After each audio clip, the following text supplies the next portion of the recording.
welcome back to WRPL, the podcast where we talk about all the things we are watching, reading, playing, and listening to. My name's Ben. And I'm Steve. How you doing, Steve? I'm doing well, Ben. How about you? I'm doing excellent. Good. Before we get started, I had a hypothetical. I want to get your opinion on or what your answer would be for this. Great. I have answers. Public bathrooms, okay? Mm-hmm. There is a door. There's a handle on the inside and the outside. What's dirtier?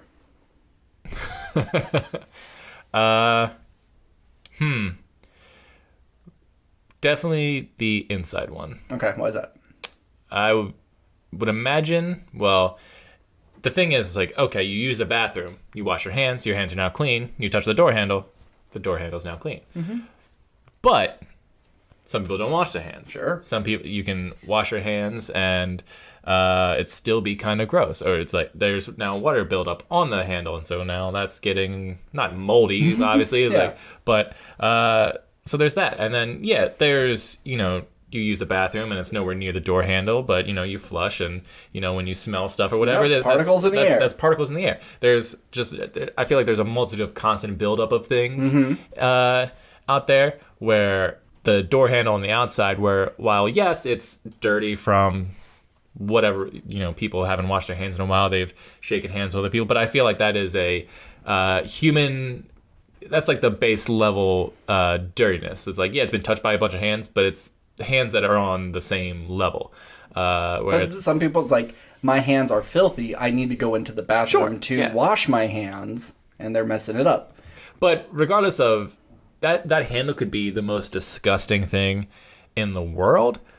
But once you go inside and wash your hands, then whatever's on the outside doesn't really matter. So even if someone like just picked up dog poop and then touched that handle, it won't really matter in the long run because you're going to wash your hands theoretically anyway. Sure. But if we're just talking which handle's most likely dirtier, my guess would be the one that is constantly getting hit with particles of human waste and such, and different things and whatever. I'm not sure, because every hand that touches the outside handle is dirty, but there's let's say 50% of the hands touching the inside handle are clean.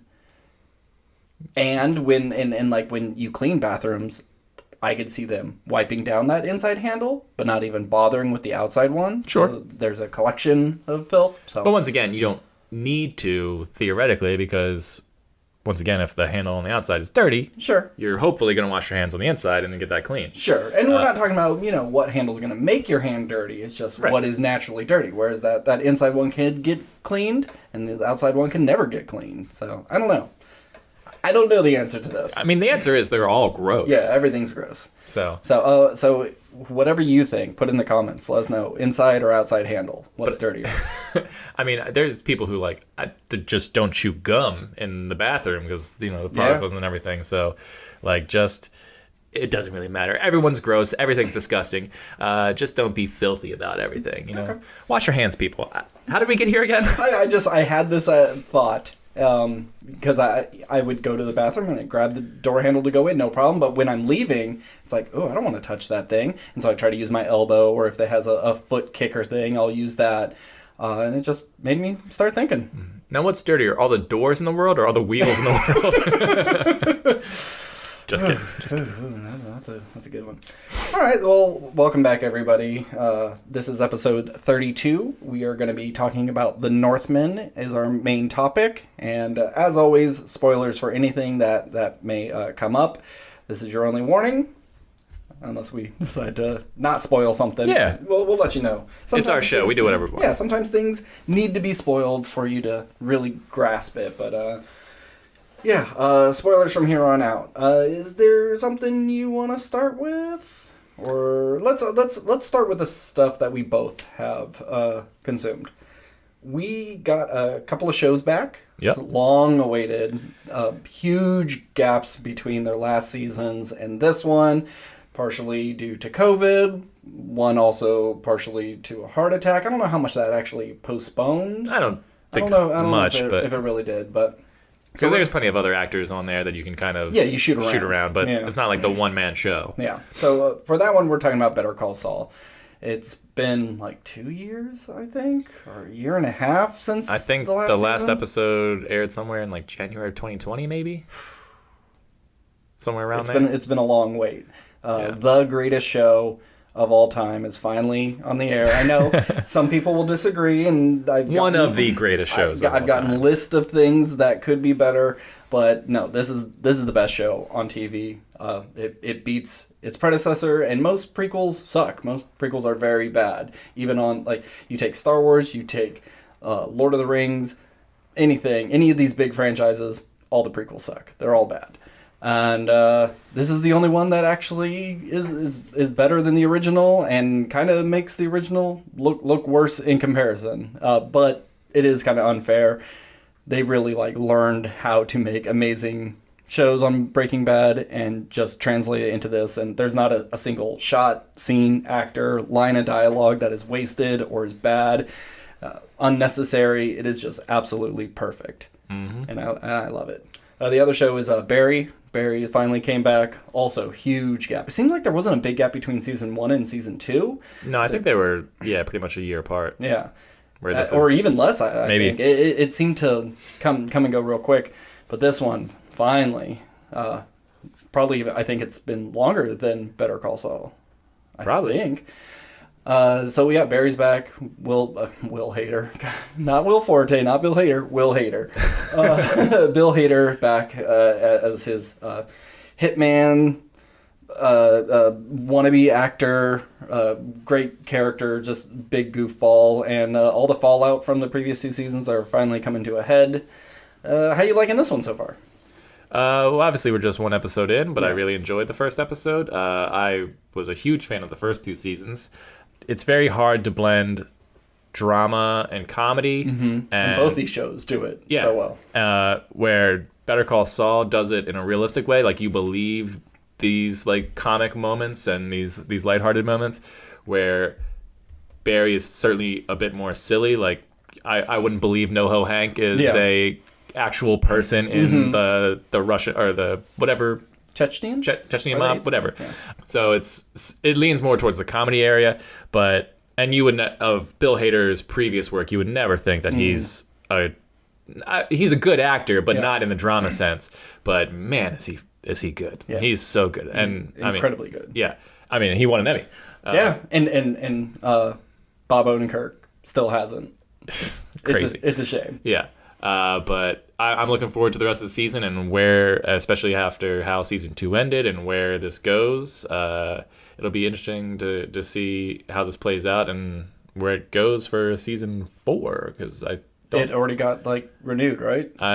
I'm not sure, but I know this isn't the final season. Okay. So that's good. Yeah, just don't make us wait so long just to drop 10 episodes and be like, all right, we're done with it. Yeah, it feels like it's just getting steam. Not that I want it to go very long, but I think the show could go for a while. Give it 5. I was gonna say I can't see it going past 5. Yeah. I just gotta say, my favorite part of that first episode is NoHo Hank is in the police station, and they're questioning him, and they slide a picture and is that you? And he has his foot propped up on the bumper, and he's on the cell phone, and he has this big goofy smile, and it's a a telephoto lens. He has no idea he's being photographed right there, but he just has the biggest, it looks like a Sears catalog pose, actually. Very funny. Maybe I'll use that picture on the Instagram post for this episode, because my God, I had me dying. And there wasn't a lot of Barry in that episode. There was a lot of other stuff.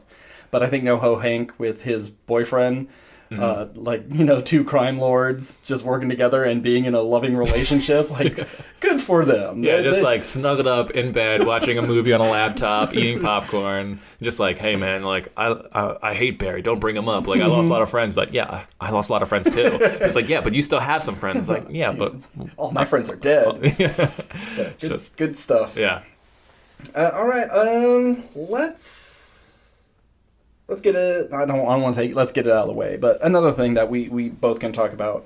I finally finished the second book of is it the Red Rising series, or? Yeah. Well, the first series, I believe, is called the Red Rising trilogy. Okay. Yeah. So book 2, called Golden Sun. And you were telling me how you really loved the first one, and the second one was even better. I was so incredibly bored with that second book. Really? Until the last 25%.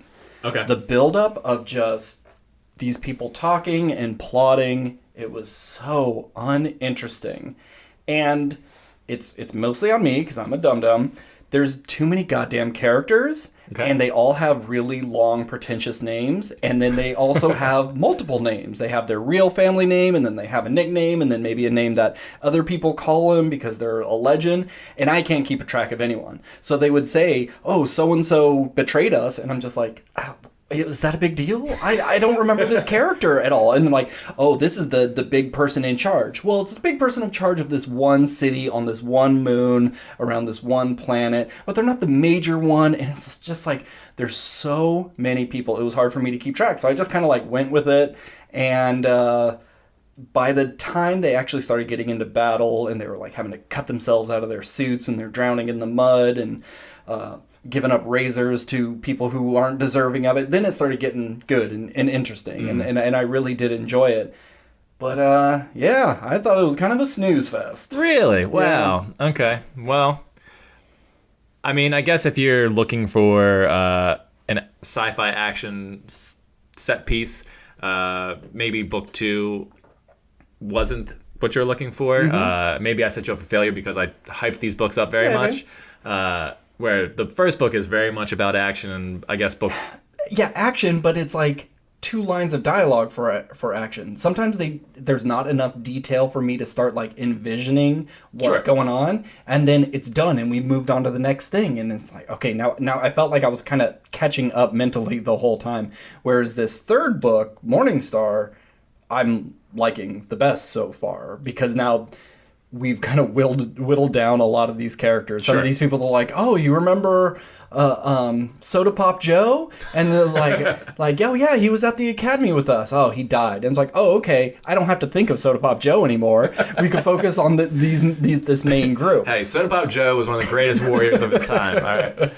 All right. So I'm really enjoying this one. I'm only about 25% into it, but I liked it. Like they just did the thing where they had to blow out the window and get sucked into space. Yeah, that part was cool. Yeah. So yeah, I'm just really enjoying it now. Yeah, I think what I liked most about the books is I think regardless of whether you can follow the characters or if the action isn't as exciting as you want it to be, I think Pierce Brown does a really good job at building tension. Like as I'm reading these books, I always feel like, okay, if I'm watching the movie, like this is Breaking Bad in space. Not necessarily I would compare them per se, but just in terms of like Breaking Bad was constantly like edge of your seat tension, like scene after scene after scene, and always left you wanting more. Where I felt that this book did a very good job of like you don't know the plan until the plan's happening, or like all of a sudden you think something's going well and then it doesn't, and then it's like, all right, how's Darrow going to get out of this one? Sometime, and I think I've said in a previous podcast episode, if I have one complaint about the Red Rising trilogy, it's always like whenever there's a character who's just like too good, it's like how's he going to get out of this one? And he always somehow does. Yeah. It's always kind of just like, all right, man, like there's only so many times you can be this lucky before it's like you should have died 50 times ago. And sure, but how many times he like gets injured or nearly killed or whatever, and something happens to where he like comes back.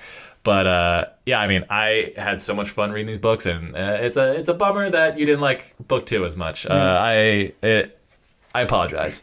But it's also harder to care about certain things, like, oh, people are getting shot and cut up or whatever, but they're able to have surgeons fix them like nothing.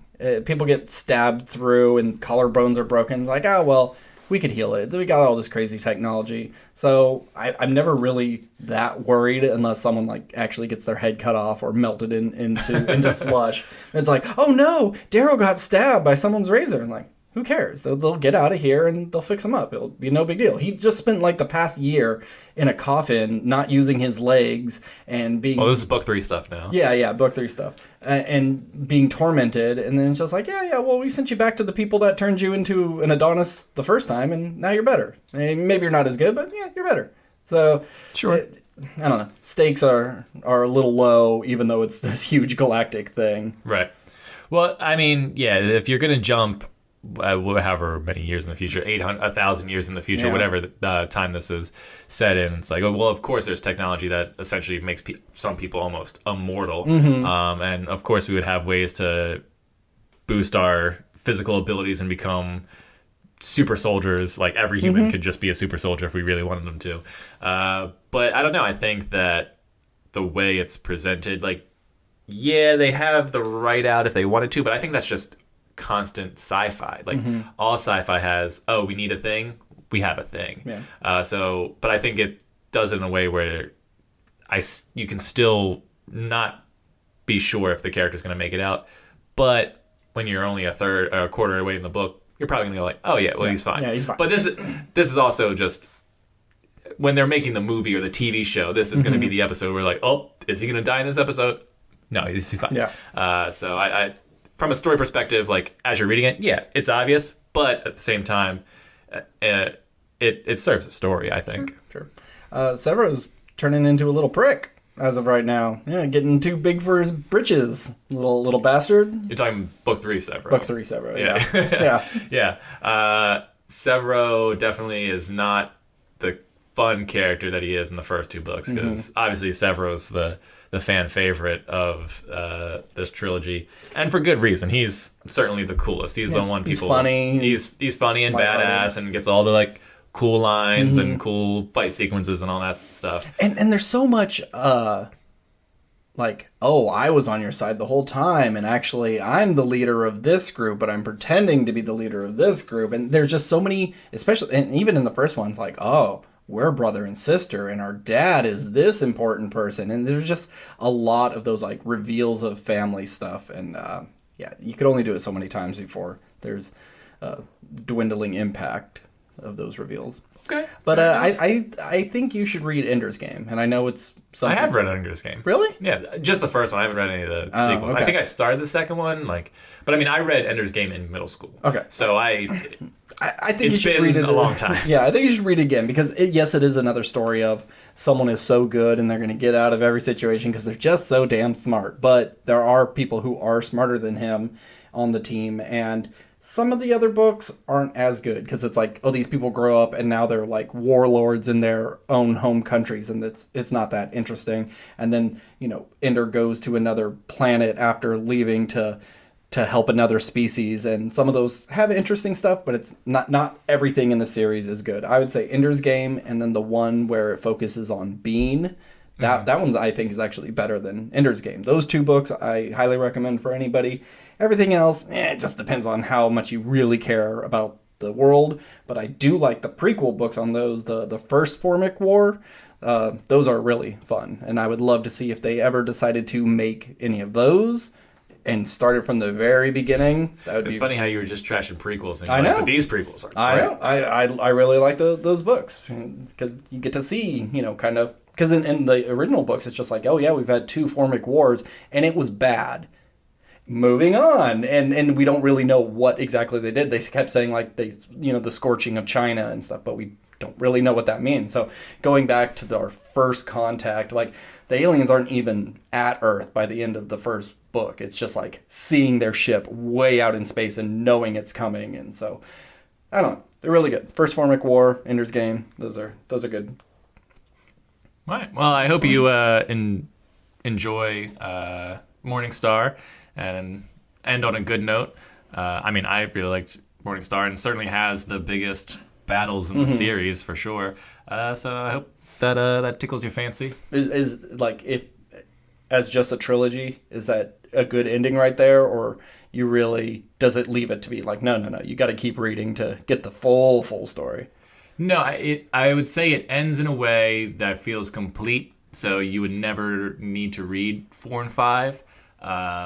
But if you really enjoyed 1 through 3 like I have, then I'm certainly going to pick up 4 and 5 at some point. It is a satisfying ending. I will say that I thought it was a bit predictable, but not in a bad way. It's just like, this is good, this works, but I see all this where it's heading. Okay. But like I said, it's good. Okay.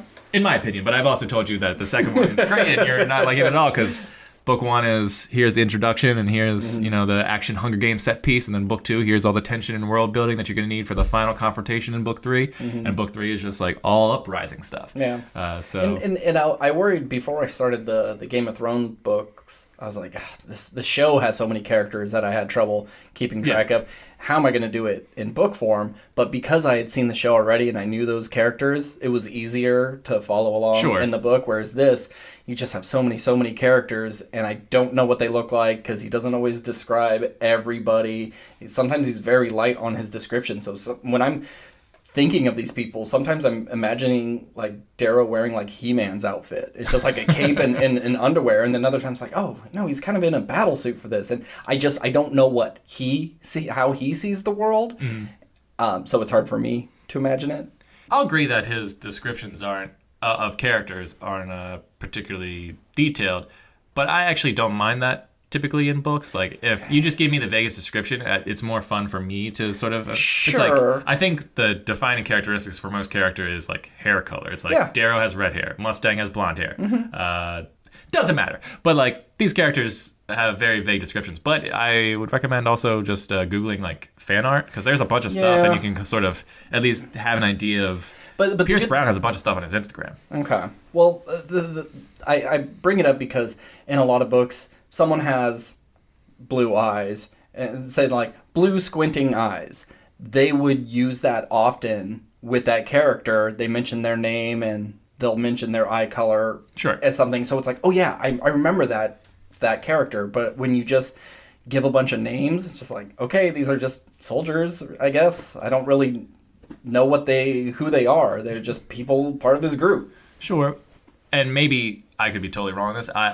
I haven't listened to audiobooks like you do, and that's typically your mode of ingesting books, where I read it. So maybe because I have the visual clue along with reading it, and I can like flip back a couple pages or whatever. It's like I never had that problem of following who was who. At least by book 2, I got everybody. Yeah, I think when you physically see the names of people over and over again, it's easier. Yeah, because you could hear it in your head, but you can visualize it. But when I just hear like Al Bologna, I don't know how that's spelled.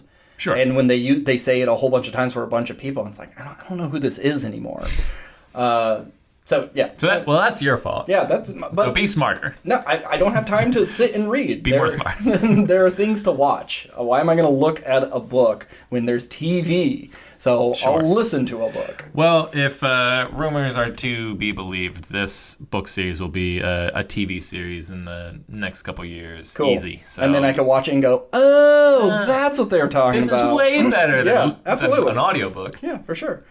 But you also finished a book, or at least a run of something. I did. I finished the Last Ronin series, Teenage Mutant Ninja Turtles, where 3 of the ninja, it takes place in the future, and 3 of the Ninja Turtles are dead, along with Master Splinter, and only 1 Ninja Turtle remains to seek vengeance for the death of his family. I think we got into light spoilers. I think we just talked about the first issue, maybe. No, I think we talked about the second one. I think we know, at least through the podcast, how everybody has died. Okay. So, for anyone who may be just listening to this, Michelangelo is the Last Ronin, and book 1 showed just the future setting, and you don't know who this Ninja Turtle is. He's not wearing his classic orange look. He has all of his brother's weapons, so he could really be anyone it is until the final page of the comic book, where it's revealed that this is essentially Old Man Logan, but Michelangelo. He's all scarred up, and he's grizzled, and he's battle worn, and he's depressed and crazy and just huge because the mutagen has morphed him into this big hulking badass turtle. And then book 2, you see how Raph dies. Book 3, you see how Casey Jones and Leo go out. Mm-hmm. Book 4, you see how Master Splinter and Donatello go out. And so book 5 is the final confrontation between, I believe it's Shredder's son and Michelangelo, and him getting his revenge. And this run is fantastic. But issue 5 doesn't really stick the landing, in my opinion. Yeah, the final confrontation just kind of, it's over too quick.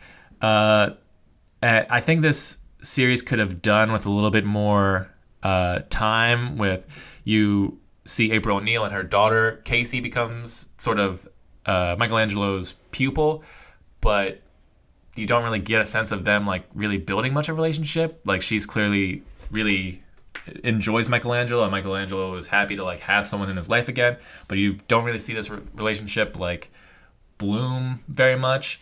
And obviously spoiler, but Michelangelo dies in this book. Really? Yeah. Hirohito, the main villain, comes out and is basically, so if Shredder is the T-800, Hirohito is the T-2000. That's the one 1, with the 1000 with the liquid. Mm-hmm. Yeah, T-1000. T-1000, yes. So he has essentially a Shredder outfit that is smooth, but like that has nano liquid technology, and so it's like self-healing, and it's like hard to get through, and so like Michelangelo's kind of getting his ass kicked, and just through like sheer willpower and strength, he's like able to kill Hirohito by like just doing enough damage to this liquid suit, I guess. And the suit's not all that interesting looking. Like it's fine. It doesn't look bad. It's just like it looks too sleek, and it's classic futuristic look. Okay. And so yeah, he dies. I mean, the ending is really beautiful. Like you see kind of Michelangelo essentially like wake up and in his heaven, which is just like him in New York with his brothers, and like, hey, we're going out on patrol, and look, Master Splinter's here, and they all kind of like are on top of a roof overlooking a sunny New York City, and he's just like happy to be with his family. He's like, oh man, I'm home. And then little cut to the end, and it's April O'Neil in like her bunker with her daughter Casey, and April's like, oh, how's it going over there? And she's just like, looking pretty good, Mom. And then it's just like you see 4 turtles in like a little incubator. So I guess they're trying to make it, just like, could this lead to a continuation of the story? Yeah. Of like, oh, they're making new Ninja Turtles. They're not clones of the other one, or are they just new turtles with new mutants? All you see is 4 regular normal turtles in like in a glass dome. So maybe they're just gonna pour mutant gin on him, or maybe she just wanted 4 Ninja Turtle pets. Maybe she gave birth to them, you know? Maybe her and Mikey hooked up and she gave birth to turtles. No. So yeah, I mean, it was a cool story. It just, I think some stuff needed to be fleshed out. Like all the deaths of the turtles and Splinter and everything were really well done, and the backstory with that, and like what Michelangelo did after they all died was really interesting, and the art was drawn in the style of the original comic books, where it was like black and white and all that stuff. Like it was really great, clever comic that just needed more time to bake on that ending. But it ended in a satisfying enough way, and I'd love to see it as an animated film, much like DC does with all the Justice League, Batman, and all that kind of stuff. Because I think it'd be awesome, especially since it is more adult oriented. I think it would lend itself to a nice HBO Max release or something like that. And they are big on changing things from the comic, like Killing Joke, they added a bunch of stuff, and Hush, they changed who Hush was, and I think it's kind of smart because you want to show something original that people aren't expecting, but some people, it's like, well, I want that animated version of that comic, don't change it, just give it to me. So maybe they'll change a little bit for this as well. Yeah. Well, how did Michelangelo die? Is it just like succumb to his wounds? Yeah, so like I said, his Hirohito's suit can like sort of make spikes come out of it and stuff, so he kind of looks Shredder-esque, and so they were fighting with blades and stuff, and he just stabs Michelangelo and slices him up a bunch of times, and Michelangelo's like, I'm not coming back from this, and he's just like breaking all of Michelangelo's weapon. He's like breaking Leo's sword, just like Michelangelo's using every weapon in his arsenal. It's just like not doing the deal, and he's able to just, I think finally, if I remember correctly, just take Leo's sword and kind of just like push through the liquid and stab him to death. But yeah, just wounds. It's not like some cool, necessarily epic way of going out, but no, that's pretty epic. I mean, it's how ninjas and samurais would fight until you can't fight no more. Fight until you can't fight and die by the sword kind of thing. So. Okay. I watched a bad movie that is part of a bad series that continues to be made because they make a lot of money. Is it another Transformers movie? That makes sense. But those do make money, but they also cost a lot of money. Okay. This doesn't cost a lot of money and they make big bucks. And that's the Blumhouse, formula. Throw enough money at a smaller story and hopefully it makes a hit. Well, I'm talking about the Forever Purge. Oh. This is Purge 4, 5? Sure. I don't even I only ever saw anymore. the first one. The first one's the best one, and the first one's also kind of the weakest one because it's just trapped in a house, and when you're watching it, like, wow, this is such a fun idea.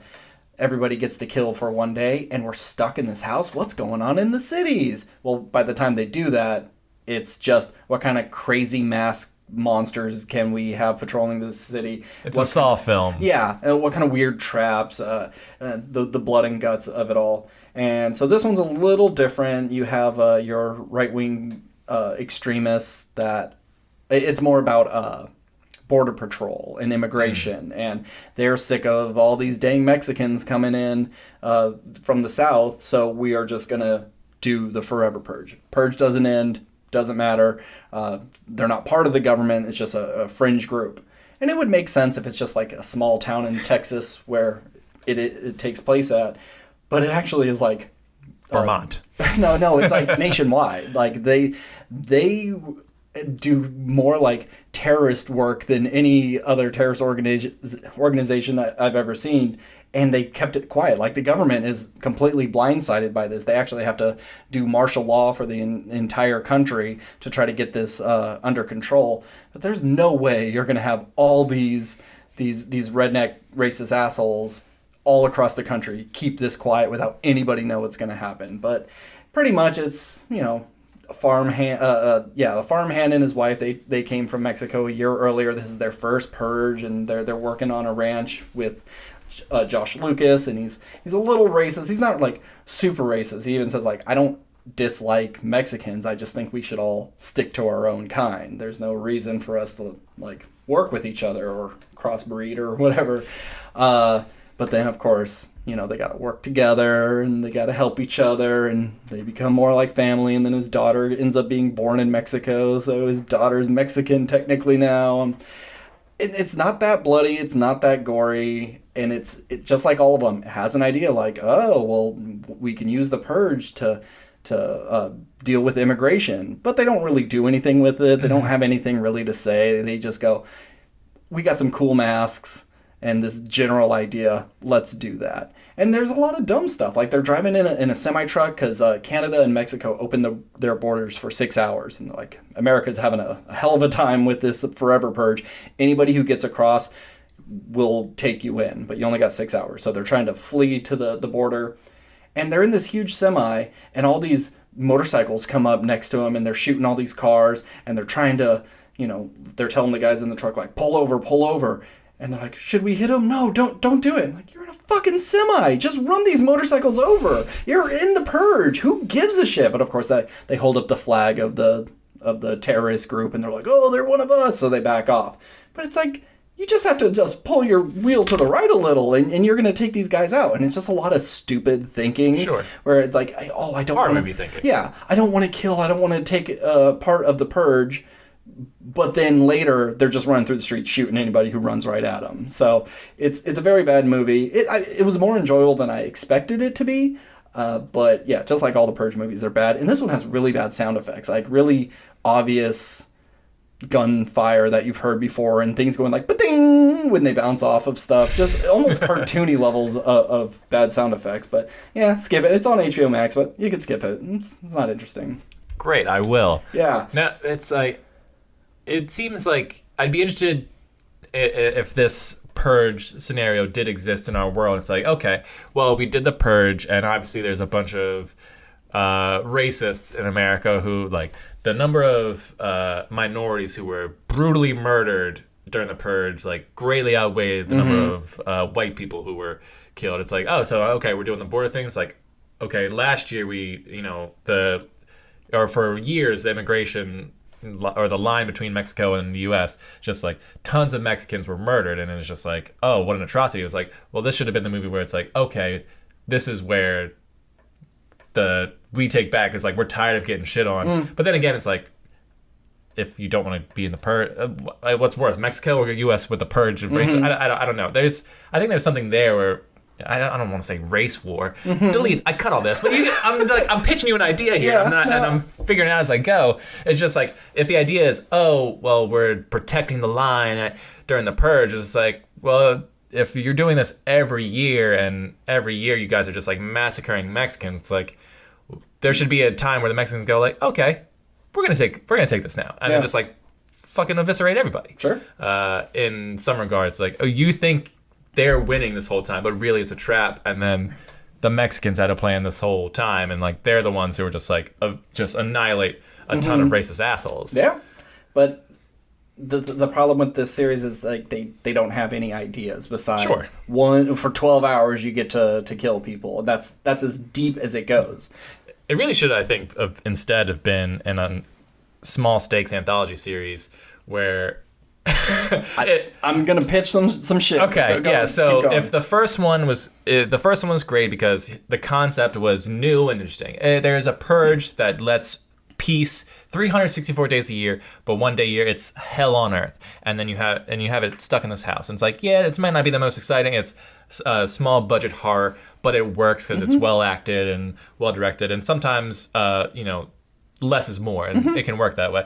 And I mean, you can expand a little bit, sure, but do that with different stories and different smaller settings and different locations in America and all that kind of stuff. You don't have to do these big grand scale, like, oh, we got to get all the way across the city. But now it's like the Warriors where you have to run into gangs and gangs and gangs of these like psycho killers. It's just like, no, it's like someone doesn't like you for some reason. We find out what that reason is, and can you outlast them for wanting them to kill you in this reason? And that's it. That's all you need. And there was a Purge show, and that's what I wanted. Every episode is just, it could be, this season is this Purge of this year, and you just tell different stories within it, or it's a random Purge. Every episode is, this was the first Purge, this was the 20th Purge. Because by the time we get to the Forever Purge, I think we're supposed to be in like 2048, but there's really no like advancement of technology. Show me Purge 1925. Yeah, I mean, it didn't exist back then. No, I understand that, but I'm saying, like, if you didn't really care about, the concept is the story, not the... Sure. You know what I mean? If this was something that the Founding Fathers started way back in the day, what would those purges be like? Yeah. So my main problem with The Purge as a series is it's just our world with this day where you can kill people. It needs to... If it was a fascist run government where everything, like in Hunger Games, like there's paramilitary people on the street, you get caught stealing and they fucking cut your hand off right then and there, cauterize it, send you on your way. You get caught murdering someone, they execute you in the street. Like if crimes were so brutal, the punishment was so brutal that everybody was scared to do anything, then it makes sense why people want to partake in the Purge, because they are being oppressed this whole time, and then this is the release valve. But in the series, it's just our world. Yeah, if you want to. This guy cut me off in line 6 months ago. I can't wait for the Purge to happen so I can kill this guy. And they never discuss, like, say you work with someone and you piss them off and they come after you on the Purge, and then they fail, and you got to go to work the next day knowing that this guy killed you. If it's still modern world, there's a good chance that you're going to just murder this person anyways, because, like, how dare you go after my family? I don't care, Purge or not. I'm just going to kill you now. Sure. But if the world is, like, you can't be out of line for anything, and you have to, like, smile and be polite, and you cannot bring up these issues with your coworker that tried to kill you yesterday, because otherwise you'll get taken away as well, that makes more sense. If I'm going to work and Joe tried to kill my mom the last night, I'm going to strangle him right then and there, Purge or not. I don't give a shit. So the world just doesn't make sense. Yeah.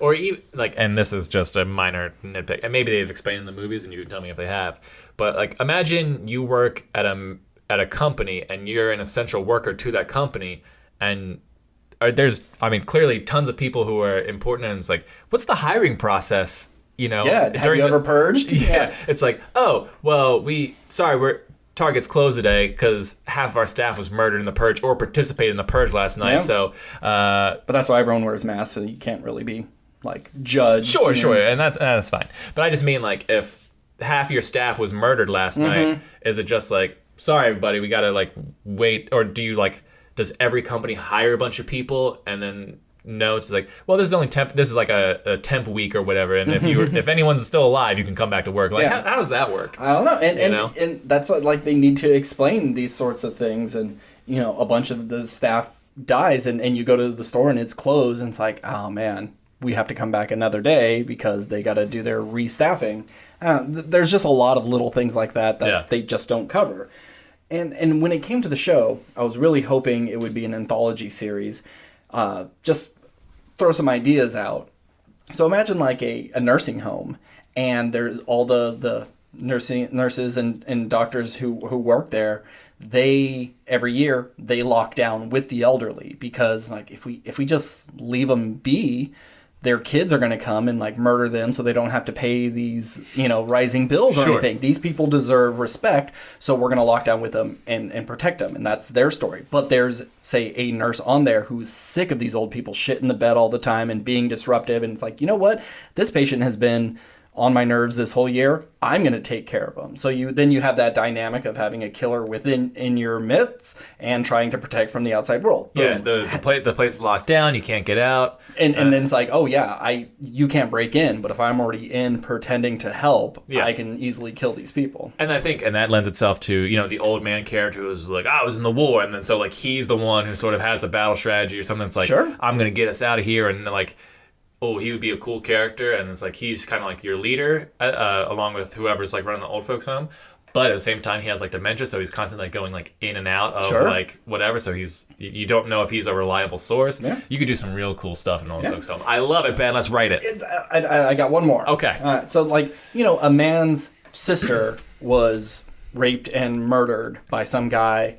He gets off on a technicality because of police mishandling the evidence, whatever. So here comes the purge. He goes, he's going to kill that guy. He's going to kill his attorney. He's going to kill the judge. And like, I don't believe in doing this thing, but this is the reason why I kill. Because everybody in the purge just seems that they're bloodthirsty monsters, and everybody just loves just reveling in murder, where I don't think normal people are like that. Yeah. So you give a reason why someone like, you killed my daughter or my sister or whatever, I'm going to go after you. That's a perfect excuse, and that's a fine little episode. And then that's all. You don't need to continue on with this guy's story. You don't need bigger picture political stuff. This is just the framework of what we're doing. Tell one little story.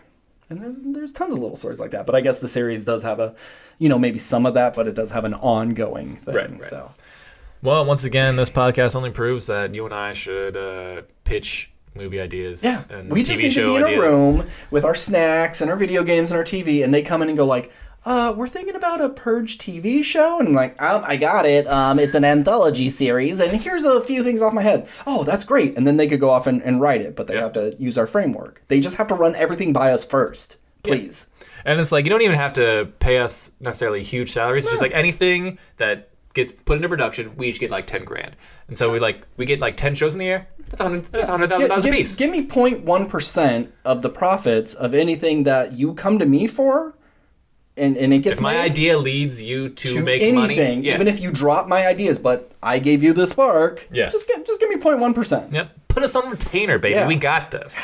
Or just give us a nice place to live. Make sure our needs are met. We don't need $1 million every year, but just make sure we're comfortable. Yeah. I'll convince my wife to move to Los Angeles or New York or whatever, or she can stay and I'll visit. Whatever, it's fine. She'll understand if I'm making $100,000 a year making quality television movies. You're sending her checks, and she gets to live wherever she wants with her family and everything like that. Raising my kid, yeah. And she could look at the TV and go like, "See, there's Daddy's name. There's Daddy's name. That's where that $50,000 came from. That's where Christmas comes from." All right, so that's about it. For catching up on the things we've consumed, let's get to our main topic. So The Northman is by Eggers. What's his name? Robert Eggers. Robert Eggers. His third movie that he's 3 for 3 on his movies, starting with The. We have The Witch, and we have The Lighthouse, and now we have The Northman. And I know he wants The trilogy. It's the trilogy. I know he wants to do Nosferatu. He's got to find a way to put the story of Nosferatu or something. But they're all the and then one noun. So it's got to be the Nosferatu. Which, if this was a Key and Peele thing. It's like, oh, it's the Dracula. The Dracula. Yeah, you know?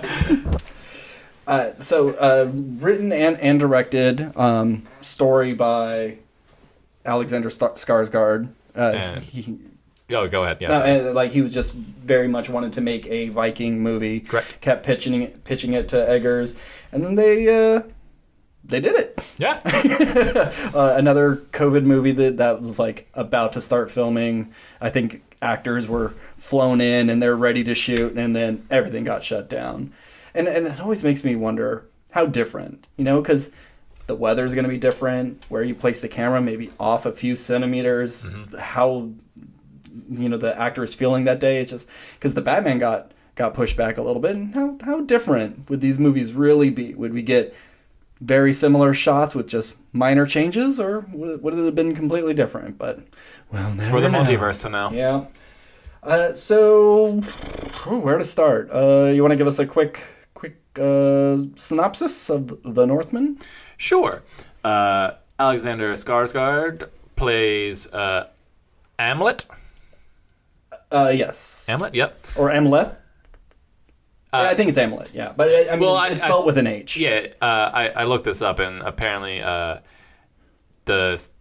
believe it's Scandinavian sort of pronunciation of it's not the like we do. It's more of a soft th, so it's just Hamlet.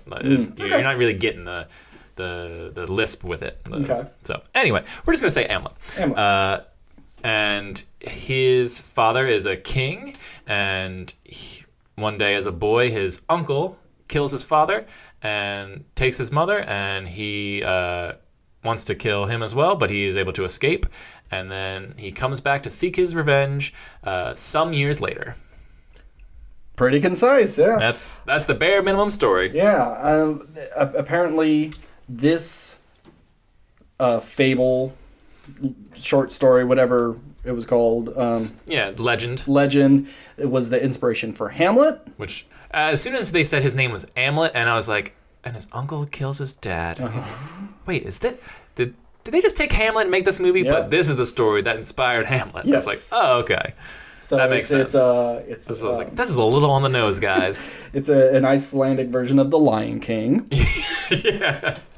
You pretty much have it. Pretty standard story. We know, tale of revenge. Come back.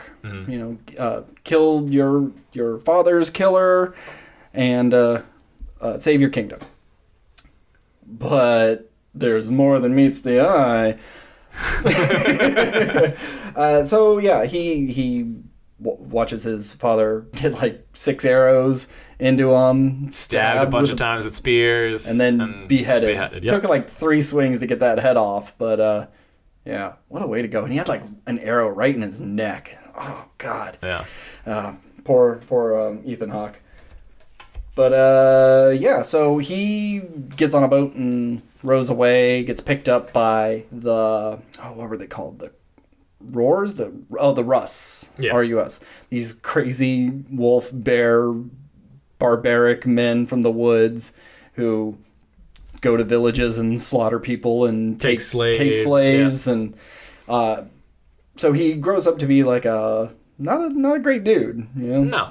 he becomes a berserker barbarian Viking. Yeah. Dude is scary looking. Just him walking through that village he's frightening. Yeah, this movie made me want to work out. But it also made me very glad not to live in that time because God, everything was cold, wet, and miserable. Everything's dirty. And when they get to where his mother and uncle are, I'm looking around like, yeah, you got cattle, but how are you feeding the sheep and stuff? A goat's okay.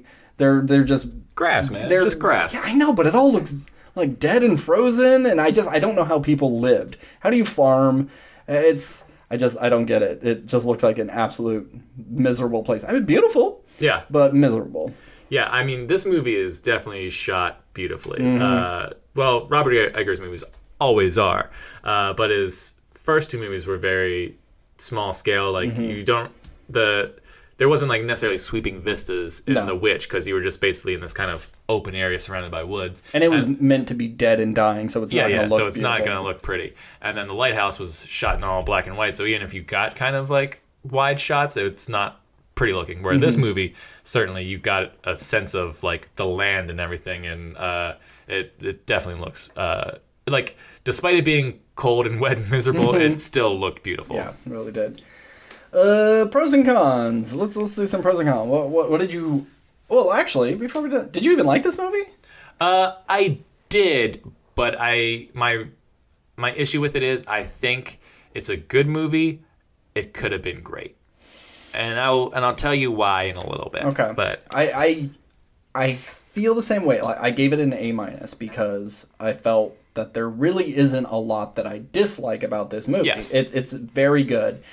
But I don't know if I would ever watch this one again. Yeah, I would never watch it again, and I don't think I'd recommend it to anyone who wasn't like a hardcore film fan. It's like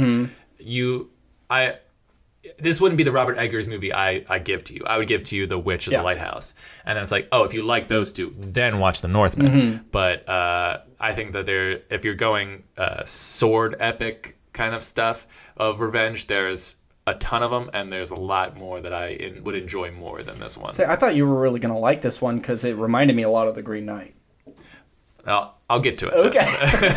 I'll get to it. But yeah, for anyone who's listened to the previous podcast, this is one of my most anticipated movies of the year. When I saw this trailer, I was like, oh, Robert Eggers and a Viking movie with like magic and, you know, sword fights and stuff. Like, this is my wheelhouse. This is my shit. I'm looking forward to it. And so I always keep my expectations low, so I, you know, don't overhype something for myself.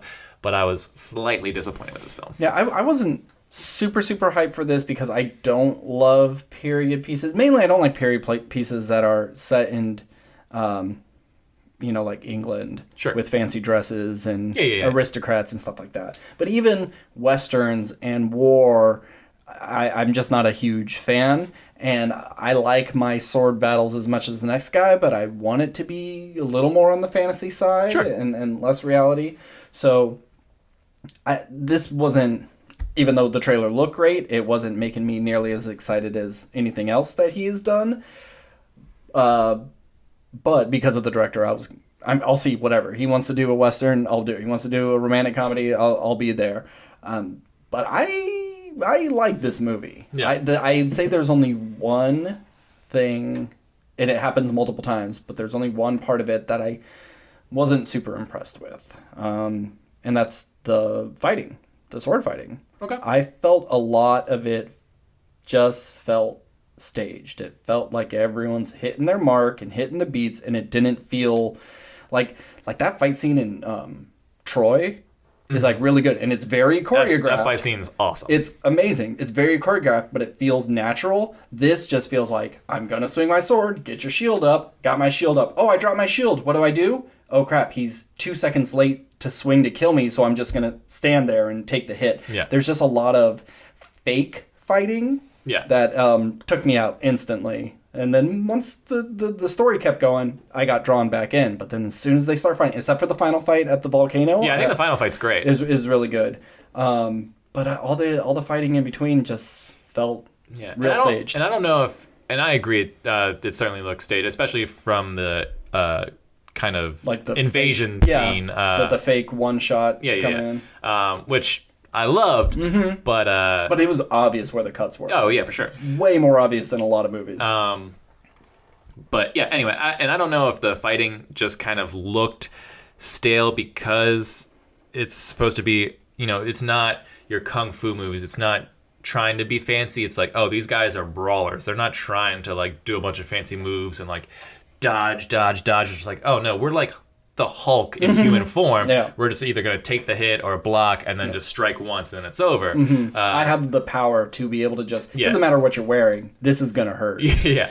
So I don't know if that was part of the choice for that or if it was just poor choreography. But either way, I understand what you're saying. The fighting wasn't my biggest issue with this film.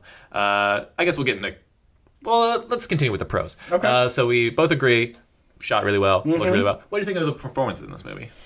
I'm not a big Skarsgård fan in general. Yep. Which I don't know why. He's done something. Like, did you know that he's in Zoolander? Yeah.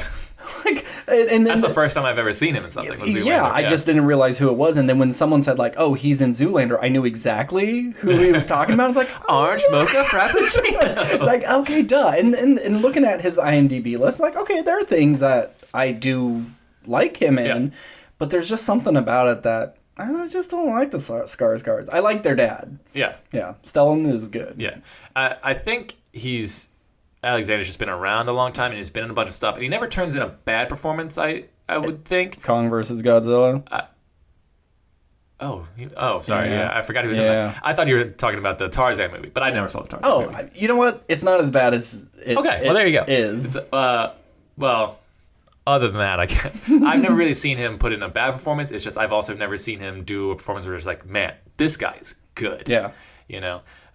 He's probably most well known for True Blood, which I was a fan of for a little bit, but then kind of fell off. I guess his last name is Northman in that. Yeah, which is funny.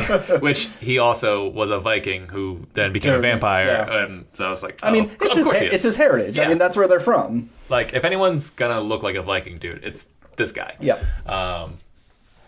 But anyway, I mean, he was probably the weakest link, but I think that wasn't necessarily his fault. It was the character he was given. Like, his character, only has one mode, and that's pure rage, hatred mode, essentially.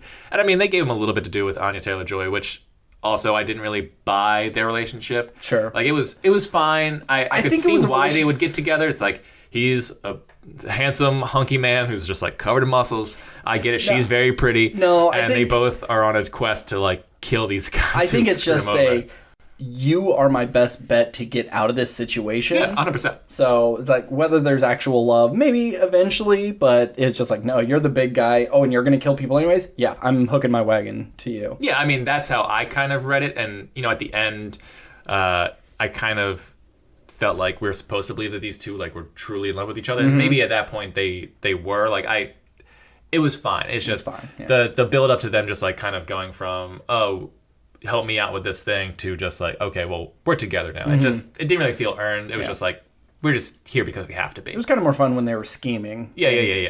If they never hooked up at all and they were just kind of friends, I think I would have liked that relationship more than just okay, you're gonna I thought they were actually gonna do that, because when they were having their little party and everyone's dancing around the fire, she's dancing with a woman, and I was like, oh, well, maybe she's gay. Yeah. And it's like, no, they're just friends, just good old gal pals dancing around a fire.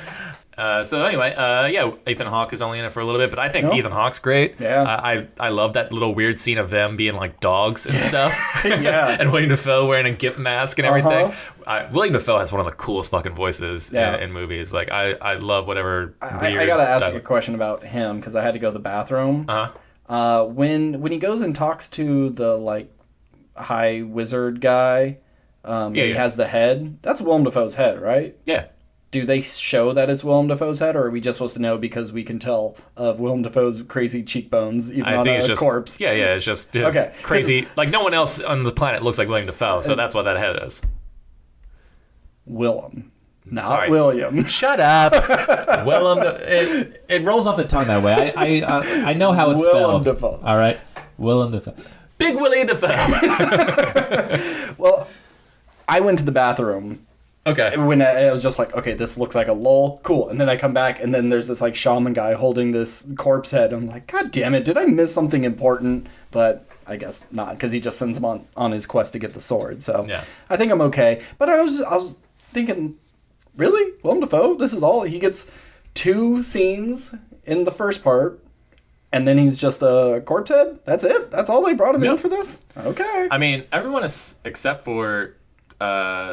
Nicole Kidman, Clay's Bang, cool name. And I've never seen this dude before either, but he's fucking awesome in this movie. I think he's in that Netflix Dracula movie, where Dracula's in the real world, and there's a law thing, they capture Dracula, and he is able to sign a contract to work with someone. Who cares? Yeah. I guess it's really bad. Yeah, and I mean, other than the big four, you brought in all these other really famous people, and you kind of only really have them in for a scene or two. Yeah. But I think it works to great effect. Oh, sure. I mean, even what's his face? The Mountain. The Mountain. Is in this, when he showed up as I mean, once again, it's another person who like is the only person who looks like that. So I was like, is that the fucking mountain in this? And I didn't get that scene. Okay, they're playing a little sports game, right? Yeah.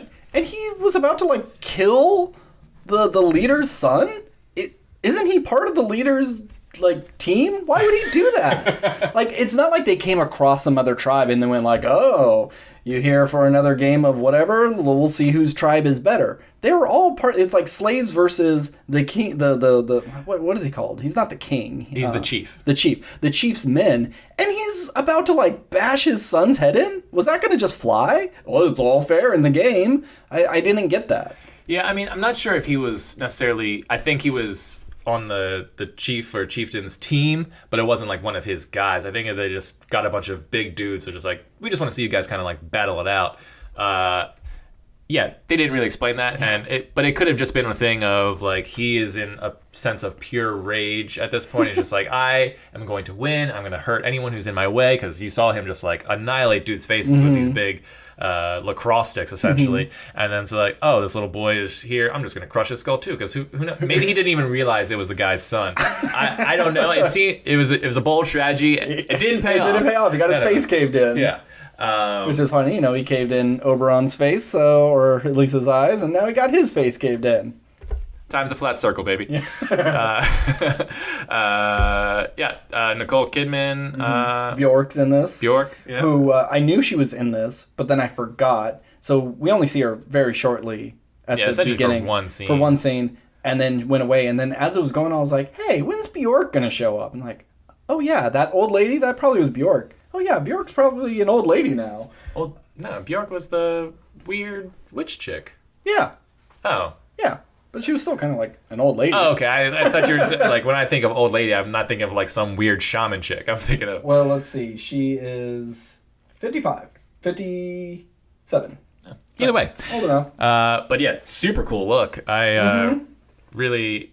I think that would be a cool Comic-Con costume. And I liked the two like shells or stones or whatever that kind of like draped over her eyes to look like eyes. That was real cool. Yeah. Real interesting voice. But so okay. Do we have any other positives other than like the look? We were talking about performances. I think Nicole Kidman was really good in this. Yeah. I mean, I want to say I haven't actually seen a lot of Nicole Kidman movies, which is weird that she's been like a Hollywood icon for so long. Yeah. She's been in a lot of TV lately, so she hasn't been in a ton of movies. But yeah, I mean, I liked her in this, and I definitely saw the turn. The turn. Not so much that like she planned the murder, but in the beginning where she's like constantly asking about like, oh, is your brother coming? Where's your brother at? I was like, why is she so concerned where this dude's at? So I was like, are they just banging? Like I saw them being something. I was hoping. I just thought it was going to be like, oh, we're sleeping behind each other's back, not I instituted the murder of my husband. Yeah. I had an inkling that's what was going to happen. I was like, that's not going to happen. He's going to save her and it's all going to be happy, and then she's going to end up dying anyways. But I really hope she was in on it, and then sure enough she was. And then she tries to like flip it and try to get her son to like be with her and kisses him, because I saw this somewhere else, but it may have been because she said we see her being taken off in the beginning that she's screaming, but then she says, oh no, I was laughing. Was that really the case, or was this was the situation I was put into and I made the best of the situation, and now she's in this new one. I know this guy, my son, can kill my new husband. Maybe I need to side with him because she's just trying to get the best out of the situation. Sure, I think you could argue that, but I feel like the way that the film presents it, I wouldn't say that that's the case. I think it's just a matter of she didn't like where she was at. She got the uncle to be her new husband, and was into that, and now bears his children. So she has grown over the past 30 years, however long it's been, to like love these children and love this man. So I don't think that it was a case of now's my opportunity to get rid of my second husband or anything like that. Okay. I think the way the movie presents it is like, no, this is her family. She loves this family, and she gave up on her first son a long time ago because she thought he was dead all that time. So to put a pause on this talk, I bring up Nicole Kidman's IMDb. and they always have they're known for, and they have their top 4. Can you even guess what her top 4 is? I'm gonna say Eyes Wide Shut. Yep. Nope. Oh. What's that other Tom Cruise one? Oh, well, Big Little Lies is one. Nope. What? Jesus Christ. Was she in what's that? The other one with Jude Law, Angelina Jolie, Sky Captain World Tomorrow. Was she in that? No.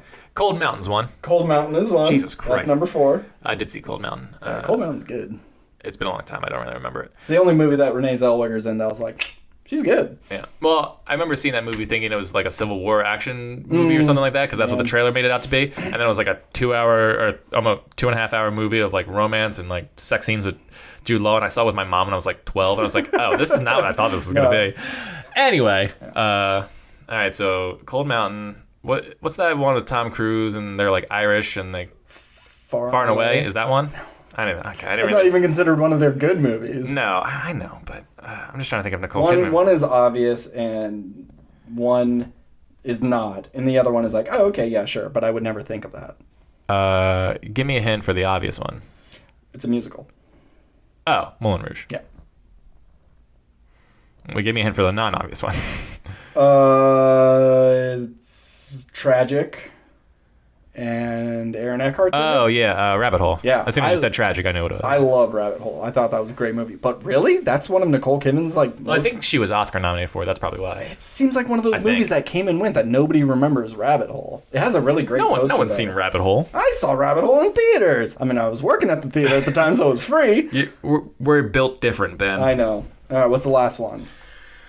The last one's the one where you were like, oh, yeah, okay, right? Yeah. Give me the year was... 2002. 2002. She's playing a... The Hours? Yeah. Haha. Yeah, you're pretty good at that. I'm just thinking, the posters are what's popping into my head. I've never seen The Hours or any of the movies you just listed other than Cold Mountain. I do recommend Dead Calm, one of her early movies with Sam Neill and Billy Zane. And they're on a boat, and they're just drifting out there, and they find Billy Zane in the water, and he's like, oh, someone went crazy on my boat and killed everybody. But, of course, he was actually the crazy person that killed everyone. It's got one of my favorite villain deaths of any movie. And I saw it on just, like, basic television when I was a kid, and it's like, this movie's awesome. Dead Calm, check it out. This is now a Nicole Kidman podcast. All right, so performances direction, music, sound choices.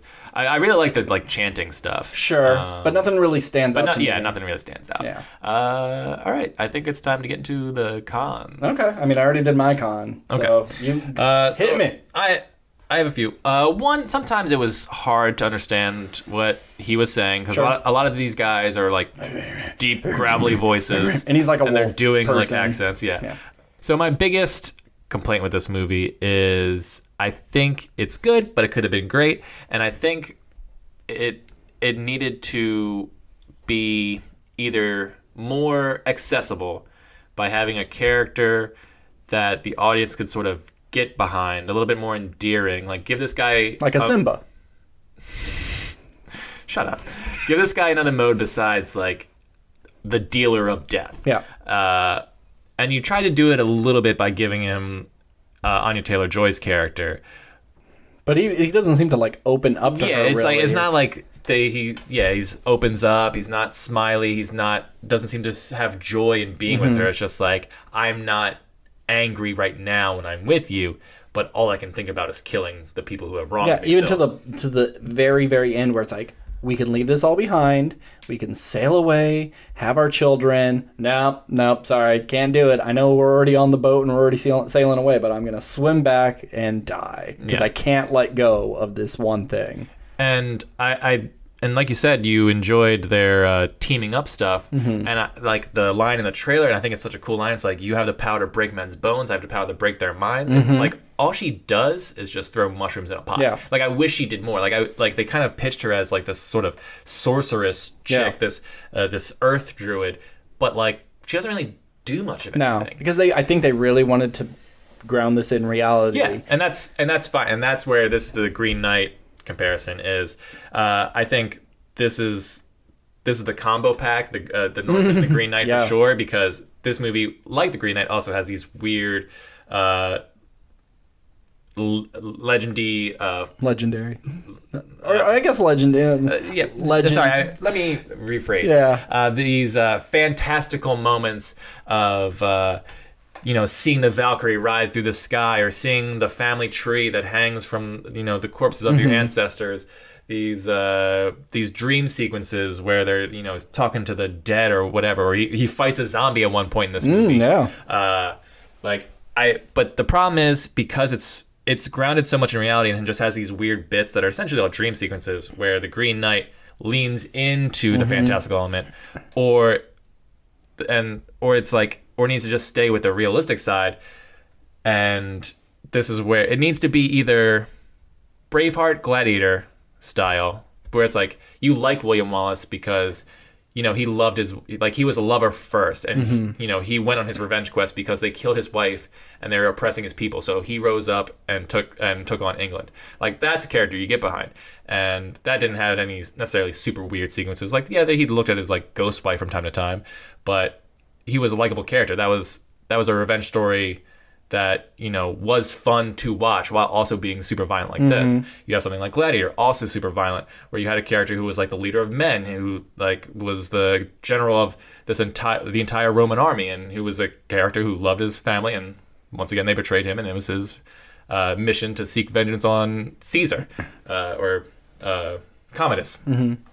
So you have those movies that are like these grand sweeping epics of revenge, and this didn't need to be that. It didn't need to be grand scale. Like, I like that it was small. Like, he only ever fights 5 dudes at a time, kind of thing. And it's just in this tiny little village. Yeah. If you could even call it that. Yeah. And it works, and I like that it's small. But the movie's not a fun watch. It doesn't warrant rewatches unless you're trying to really break down the lore of this historical facts and things like that. Of this culture. And because it's so historically accurate, or at least I believe historically accurate, sometimes that can be off-putting to mainstream audiences, because we're no longer in that headspace without doing tons of exposition, which also would take you out of the movie. And like I said, you go the Green Knight route and really lean into this fantastical stuff, and make it this world that you don't know what's real, what's not, what's is this fox that he's howling with even there, or is it some ancestor who can speak? It's weird that there's a Green Knight with a talking fox, and then there's this. And then there's also, when he fought that zombie, after he finishes it pans over and the zombie's still in the chair, and he's able to take the sword out, and then when it pans back, the dead zombie isn't there. Yeah. And in the Green Knight, he was tied up, and the camera spins around, and it's his skeleton, and then spins around, and he's there. There's a lot of similarities. So that. So they really are, but it's just it didn't go either or, so it's in this middle space, and that's the problem for me. It doesn't go far enough in either direction. And you could argue it's its own thing, which is fine. Sure. And you can go I'm sure the director didn't make this for mainstream audience, which is also fine. But from just my personal view, it's I want a movie that can be both entertaining and violent and historically interesting and fantastic. It could have been Braveheart, Gladiator. This could have been a revenge film like those, and Oscar nominated, and it might get 1 or 2 nominations down the line. Probably not. Too early in the year. But people still talk about Braveheart and Gladiator. Those are on the list of some of my favorite movies of all time. I've seen Braveheart 100 times. And 2 movies I do not give a 2 shits about. And that's fine, because that's not your wheelhouse. But those movies are so loved, and this movie will not be in that pantheon because it's not an enjoyable watch, and there's not characters you can really get behind. Yeah, I think they could have, if you want to ride that line more in the fantastical way, but still not be fantasy, because he was picked up as a kid and he's raised by wolves, and he's just this weird, crazy barbarian just with a singular mantra, and that's his guiding star. Maybe he sees things a little more fantastical. He thinks he's fighting this zombie to get his sword, but he really didn't. He thinks that Anya Taylor-Joy is this crazy witch woman because she can poison things, and he thinks she has powers, but no, she just knows how to use the mushrooms. When you see things from his perspective, he's on this crazy righteous quest where things are more fantastical, but everybody else who sees him, he's just a growling monster. Yeah. And I mean, that's part of the whole like berserker culture is like they take these essentially hallucinogenic mushrooms, get all hyped up, and so they like can't feel pain or fear or whatever, and they're just like, oh, I am turning into a beast. It's like you have the ability to lean on these essentially drugs to carry you through these fantastical elements. Yeah, when they're doing that the Russ are doing that around the fire and they're howling and stuff. If you were to see them actually transform and turn into wolf monsters, but then you cut back to a wide shot and they're just kind of like shaking and vomiting around the fire. So we know they're not actually doing these things, but in their mind, this is what's going on. I think you could have done some, if you're not going to do the wide release accessible version, just go full-blown weird, like make a Green Knight where it's like, I don't know what the fuck's going on, but it looks cool, or like I can sort of dissect this, or like maybe by rewatching it again I can sort of pick up on pieces that I didn't. Like, I, as a fan of mythology that I am, like I recognized what a lot of these things were. Like, I think if you didn't know anything about Valkyries, you'd be like, who's this like weird warrior chick like screaming, like riding through the sky? Like, what is her purpose? And why did she have braces? Why does she have braces? But it's like, oh, those are the warrior women who take men who die in battle to Valhalla. But the movie doesn't say that. No. It just it either expects you to know it, or it's like, go look it up. Yep. Which, like, I'm not here to hold your hand. Yeah. Figure it out. Yeah. So there's a lot of that. I have no idea what Bjork, if she's supposed to be some sort of mythological figure, or if it's just like, oh no, I'm just some weird sorceress who like helps guide the hero. It's weird that like a lot of like Norway, Sweden, Scandinavia, Iceland, Greenland, so it's very white. Yeah. But none of their history and legends really kind of came through to America, whereas we know things that happen in France and Germany and United Kingdom and everything, but the Northern Europe, it seems like all that stuff never really made it to us. So all these folk legends and folklore just are brand new to American ears and eyes. Yeah. Well, that's fine, because I'm open to new story. Like, the biggest compliment I can give to this movie, I think, other than its direction, is at least it's original. Sure. Like, we're getting so many movies that are sequels and prequels and remakes and it may franchise be a story stuff you've heard before, but it's a new take on it, even if it is the original take. It's a new thing, so like that's what's exciting, and it doesn't look like anything else. So I'll give it that. And we won't get a Northman 2. Yeah. So yeah, more positives. The final battle sequence on the volcano looked awesome. Yeah. Fight sequence was cool. I wanted to see someone fall in that goddamn lava though. That I was saying the whole time, I was like, man, their feet must hurt like a bitch. Yeah. Like, it's one thing to be hot, but like those stones must be scorching your feet. Yeah. And maybe, being a Viking and everyone like doesn't have like shoes like we do, like they don't have sneakers. Maybe your feet's already like stone anyway. Yeah. But the whole time I was just like, man, their feet have to hurt. There's no way. Yeah. And like, so he cuts his head off and he gets stabbed at the same time. Why couldn't the head just fall into the lava? Or the body or something? You have all this lava and you don't use it. Or it could have even been a thing where like they do that thing where they're facing one direction and they both go to swing, and as they're swinging they both turn. So now Fjolnir is like, his back is kind of to the lava, and then as his head cuts off, you just see his like fall back, splash, and then you just see him slowly disintegrate as Hamlet is like dying on the ground. It would have been just a cool, like, just a little gross thing. Just like, look, he defeated his enemy, and now his enemy turns to nothing. It doesn't exist. Like, his revenge is complete, and now his enemies are nothingness. That could have been a little thing. Yeah. But. I've been watching season 2 of Raised by Wolves, and on the planet, it has like an acid ocean. Cool. And so the tide comes in or recedes, and they're able to cross this area. And they're like climbing in a cave, and there's these bad guys chasing them, and the tide's coming in, and they just like start melting, and they're just screaming, and it's awesome. It's great. And I was hoping for some of that, but no, I guess not. Another thought I had about watching this movie, I was like, this movie is a Dungeons and Dragons campaign. Because you take a character who, because every new D&D player has to have some tragic backstory. It's like, oh, well, I was the prince, and my uncle slayed my father and took my kingdom, and so now my mission is to seek revenge. But I have this mystical weapon called the Nightblade, which only opens at night. Yeah. Otherwise, if I open it during the day, it sends me to hell, and I'm on a quest to save my mother. And then you have is that what it was? I thought, because other people tried to, he tried to open it at one time, and it wouldn't come out of the sheet. Yeah, because the sun had just crested. He can't open it during the day. Oh. The only time you see him open it during the day, where there's sunlight out, is right as like at the base of the volcano, and he opens up. He's like, I'm going to hell because it's destiny. It's part of the destiny too. Yeah. It's just like, once I open this, I'm going to die. I'm like going to hell, and his hell is this volcano battle thing. And see, I thought it was like the sword is tied to destiny, and it can only be used for these specific things. So when that guard was trying to do it, it's like, well, this isn't your sword, this isn't your destiny. You can't pull this out no matter what. Maybe the guard could have opened it at night. I'm not sure, but the guard was trying to open it during the day. You only ever saw him unsheath that sword at night, and that's what made it the Nightblade. Got it. But yeah, it is very D&D. Yeah, and the whole movie was just a Dungeons and Dragons quest for this one barbarian character. Was there any death or bout of violence that you liked more than any other? So there's one part where I audibly went, Jesus Christ.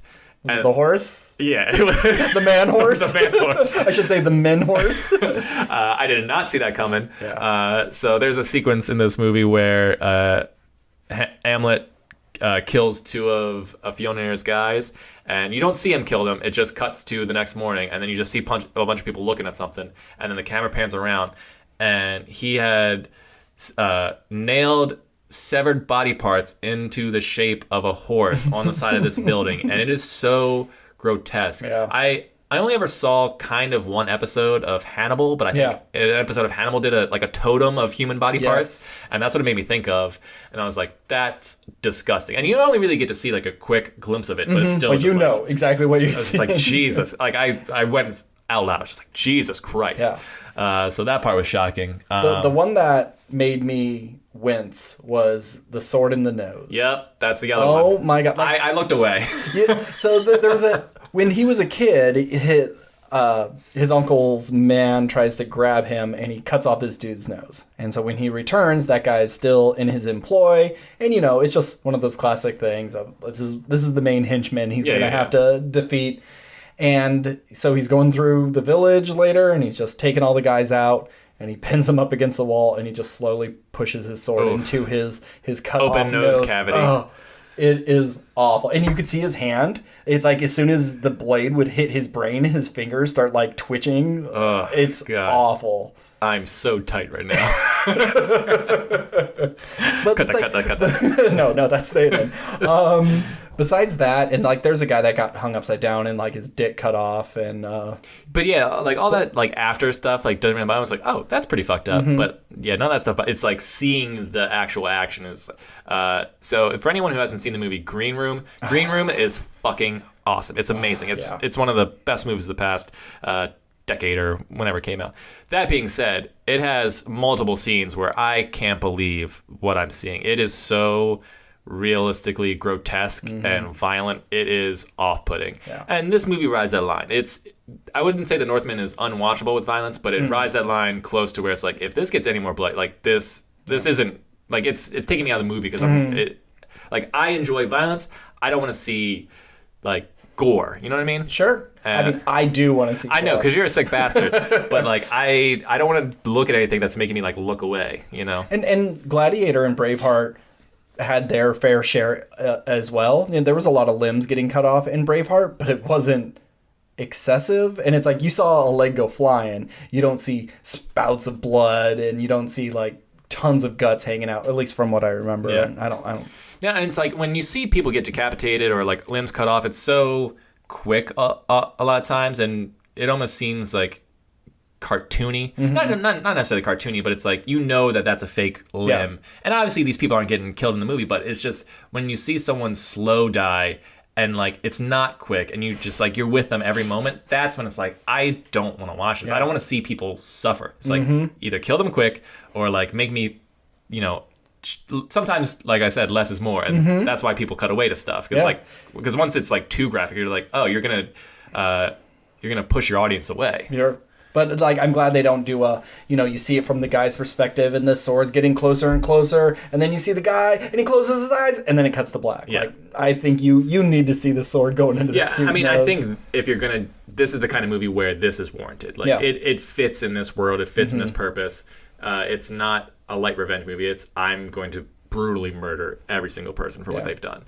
So it works perfectly well in this movie, but it's close to making it a close eyes worthy moment. I'd say I'm gonna put that sword in nose just definitely under, but from Saving Private Ryan, the slow stab. And he's just like please don't. Like, I love the slow stab though. It's great, but it's so heartbreaking. Oh yeah, it's awful. But I can watch that because I'm emotionally invested in that character at that point. And I don't want to see him die, so you watch it because you're just like, no, maybe he's gonna get out, maybe someone's gonna like come out and like pull him off or like shoot the guy in the head, but it never comes, and that's what makes that scene like so good. It's like because you're watching this guy like trying his best to try and survive, and he just can't do it. Where this is just like, this guy was never gonna get away, and he's just like gonna take the worst punishment at this time for this thing. Gross. Yeah. Let's see. Is there any other scenes in this movie you want to talk about?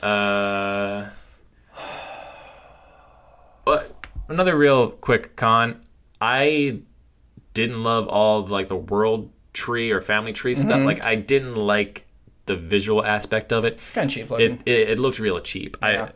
Just the tree itself was fine, but as we're panning up and we're seeing all the bodies. All the bodies, I didn't like that effect. I don't know why they chose that. If I changed one thing in this movie, that would be that. Okay. Yeah. The only other like little factoid I have. This had a 0% drop-off from its second week. Most movies, if it makes a ton of money the first week, there's generally a pretty big drop-off. Or it's doing well, and so it rises. Word of mouth has gotten to it. Yeah, and so it gets more and more and more. And this, like, maintained the same amount. So you could think, oh, not a lot of people saw it last week, and the same amount of not a lot of people saw it. But my theater was packed. Mine had quite a good amount. It was like sold out. I was lucky I got a seat down by the handicap section, so I didn't have to sit by anybody. I took the handicap seats too. Yeah. Because when I'm looking on the thing, it's always like, oh, I can't pick that one because that's the handicap seat. But that's like, no, that's the person with the handicap person. So I took the middle one, and everybody else who was coming in was couples, and they're not going to split up. So it was great. But my theater was packed, front rows and everything. See, what I did, I think I showed up like 5 minutes before the movie was technically supposed to start. I mean, we hadn't even hit trailers yet. Yeah. But I saw that all the handicap seats were open and the seats next to them. And so I bought regular seats, but I was like, we're going to sit in the handicap seats, and if everyone shows up, we'll just go to our regular seats. Yeah. And then my regular seats were fine, but the handicap seats were best. Yeah. But I think either people who were handicapped just happened to come in like right after us, or like some people had the same idea as we did, because there was 3 different like sort of handicap sections, and it was all 3 of them were filled by the time we got. But no one came over and was just like, "You're in our seat, young man." Yeah. It was just, I think. Anyway, we lucked out, but yeah, handicap seats are the best seats in the house. They really are. Yeah. But if someone needs it, don't take a handicap person's seat. Don't be an asshole. Some people that were sitting in handicap spots, I think the woman was in a wheelchair, but she hopped over onto the real seat. But the guy she was with had a service dog with him. I've never seen an animal in the theater. It was a little white poodle, well behaved. It really wanted to like jump down and start sniffing around, but he kept like yanking it back on the leash, and every once in a while I could hear it like crunching on its food to keep calm, but never made any sort of sound. I just kind of looked over and oh my god, there's a dog in the theater. I would love it more if it's just like, oh, your service dog, you want a break? I'll watch your service dog. You can just come and sit in my lap, and I'll just pet him the whole fucking movie. It wouldn't bother me one bit. It's like, I'll watch your service dog. Like, no, it's an emotional support dog. Whenever I see horrible acts of violence, I need this to support me. And it's like, well, don't go see the Northman then, Anything else? No, I think we pretty much covered it. I said what I wanted to say. What would your letter rating be? I'm gonna go with a B. Really? Yeah. Oh, I figured it'd be a bit higher. I mean, as of right now, it's top 5, top 10, but that's only because we've seen. I've seen so little this year. Yeah. and it could still make the top 10. And maybe if I sit on it and think about it more, I'm like, you know what, man, that movie, like it was so close to being great. It's just it didn't quite hit it for me. I think if this movie came out last year, it definitely would have been on a top 10. But this is the year where they're pushing out all the big stuff. You know, we're finally getting I put finally in quotes. We're finally getting Top Gun and Jurassic World and all this Marvel stuff. Like, so many big things are coming out this year. And I mean, I'm not even excited for Jurassic World, but I think the trailer was better than I thought it was going to be, at least the newest one. Yeah.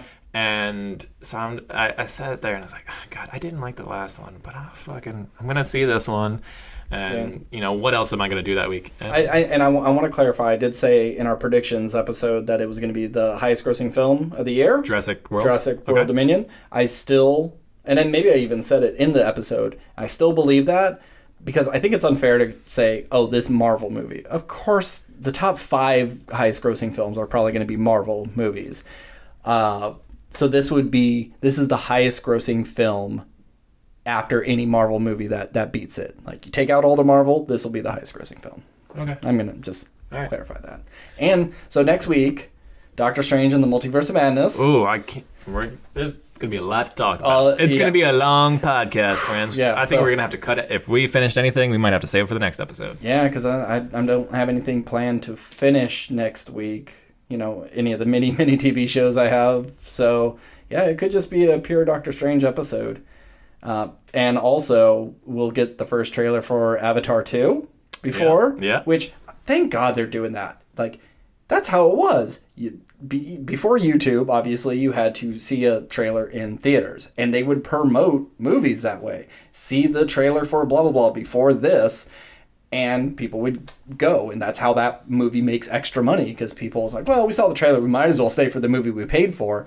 But now it's going to be attached to the next big thing. But it's going to come out on Thursday on YouTube. And that ruins it. I bet there'd be a ton of people who would go specifically to see Doctor Strange just because they love Avatar so much. I don't know who these people are that love Avatar so much, but I guess they exist. Hey, they made a Disney theme park based on it, so there must be some fan base. Yeah, they're definitely banking on this being good, and, you know, they fucked up that so bad. Just like they Fox should have forced them to be in production on a part 2.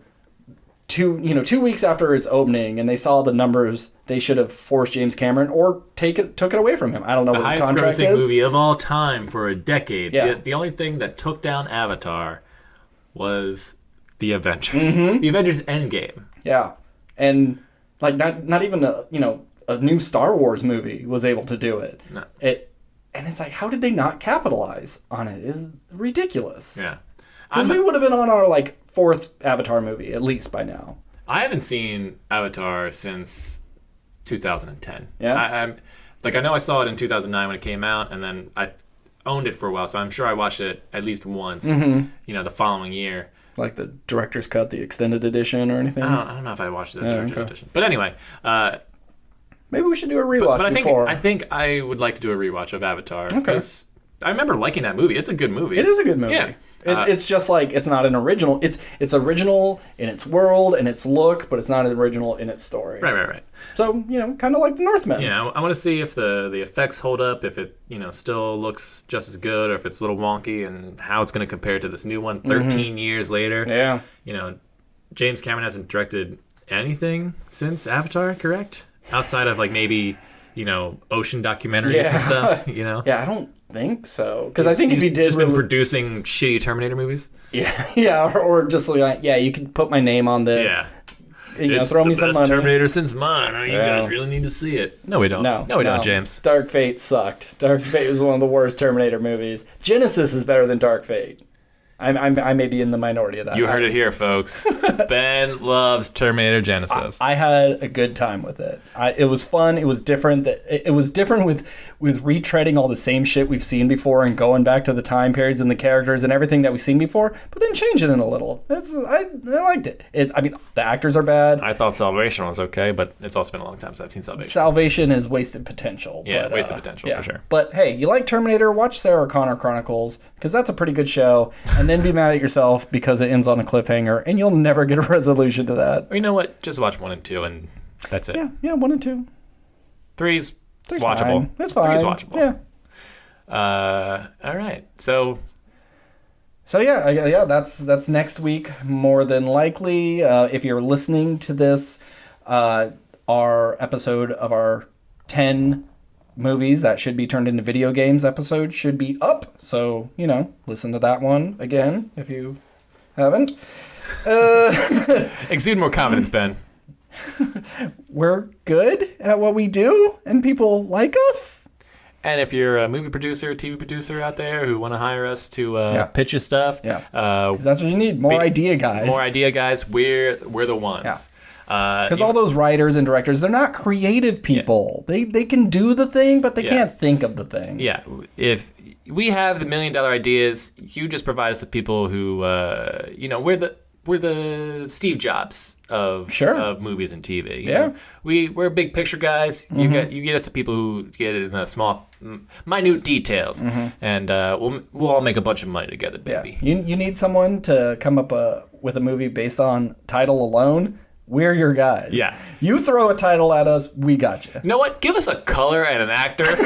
We'll make something out of it. Yeah, start like in South Park when they were making fun of Family Guy and it was the manatee stuff. Yeah. Like, we're those fucking manatees, man. A noun, an adjective, and a verb, and we'll make a movie out of it. Yeah. Can't say it'll be great. Yeah. But we'll make a movie out of it. Jumping, yellow, mailbox. And it's just like, okay, yeah, we can figure that out.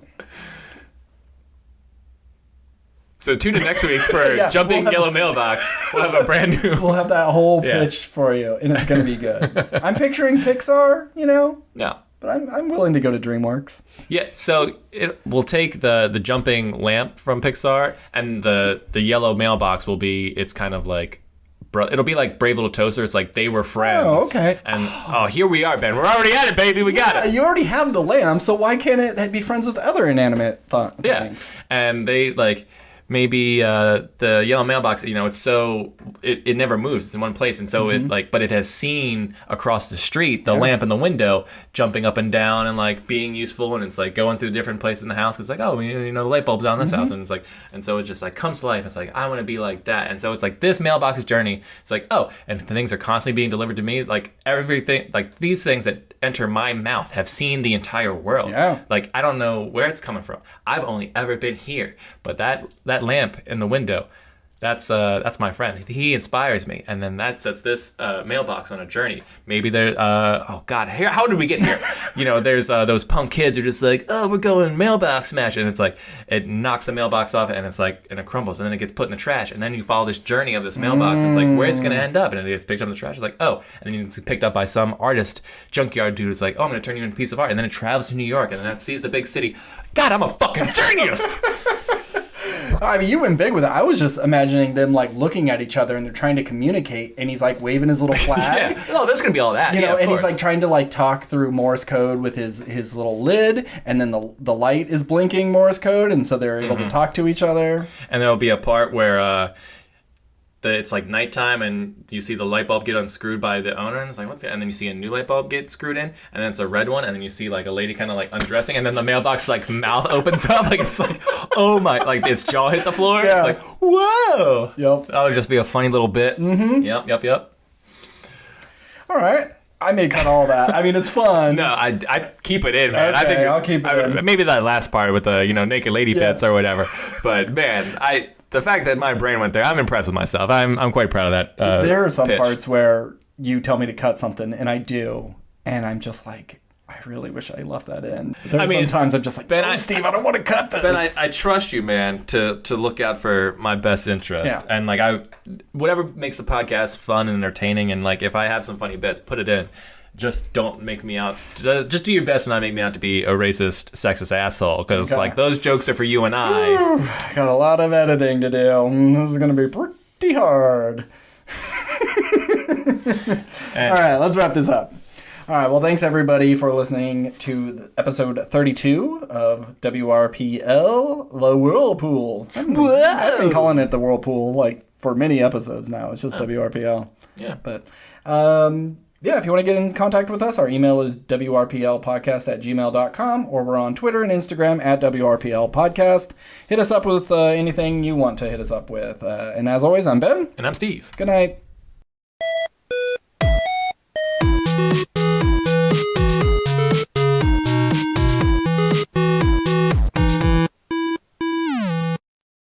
All right, so then the kangaroo says, "Lasagna? Not in my kitchen."